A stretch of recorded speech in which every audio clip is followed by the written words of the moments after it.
आज की नई कथा। संत भी भगवान राम को अपना शिष्य मानते थे। एक संत थे, वे भगवान राम को मानते थे। कहते हैं यदि भगवान से निकट आना है तो उनसे कोई रिश्ता जोड़ लो। जहाँ जीवन में कमी है वही ठाकुर जी को बैठा दो, वे जरूर उस संबंध को निभाएंगे। इसी तरह संत भी भगवान राम को अपना शिष्य मानते थे और शिष्य पुत्र के समान होता है, इसलिए माता सीता को पुत्र वधू बहू के रूप में देखते थे।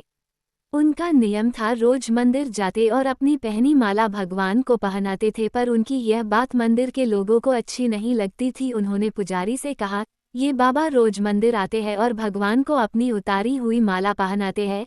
कोई तो बाजार से खरीद कर भगवान को पहनाता है और ये अपनी पहनी हुई भगवान को पहनाते हैं। पुजारी जी को सबने भड़काया कि बाबा की माला आज भगवान को मत पहनाना। अब जैसे ही बाबा मंदिर आए और पुजारी जी को माला उतार कर दी, तो आज पुजारी जी ने माला भगवान को पहनाने से इनकार कर दिया और कहा, यदि आपको माला पहनानी है तो बाजार से नई माला लेकर आए, ये पहनी हुई माला ठाकुर जी को नहीं पहनाएंगे। वे बाजार गए और नई माला लेकर आए। आज संत मन में बड़े उदास थे। अब जैसे ही पुजारी जी ने वह नई माला भगवान श्री राम को पहनाई, तुरंत वह माला टूटकर नीचे गिर गई। उन्होंने फिर जोड़कर पहनाई, फिर टूटकर गिर पड़ी। ऐसा 3-4 बार किया, पर भगवान ने वह माला स्वीकार नहीं की। तब पुजारी जी समझ गए कि मुझसे बहुत बड़ा अपराध हो गया है और पुजारी जी ने बाबा से क्षमा मांगी।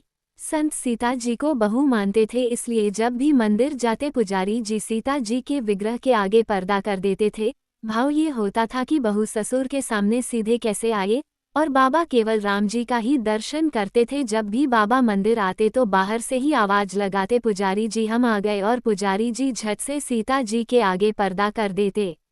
एक दिन बाबा ने बाहर से आवाज लगाई, पुजारी जी हम आ गए।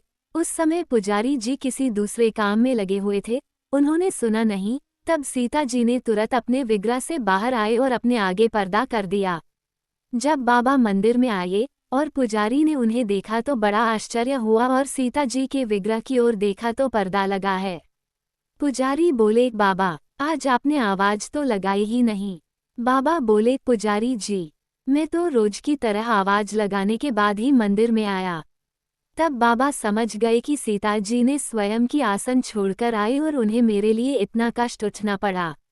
आज से हम मंदिर में प्रवेश ही नहीं करेंगे। अब बाबा रोज मंदिर के सामने से निकलते और बाहर से ही आवाज लगाते, अरे चेला राम तुम्हें आशीर्वाद है, सुखी रहो, और चले जाते। सच है, भक्त का भाव ठाकुर जी रखते हैं और उसे निभाते भी है।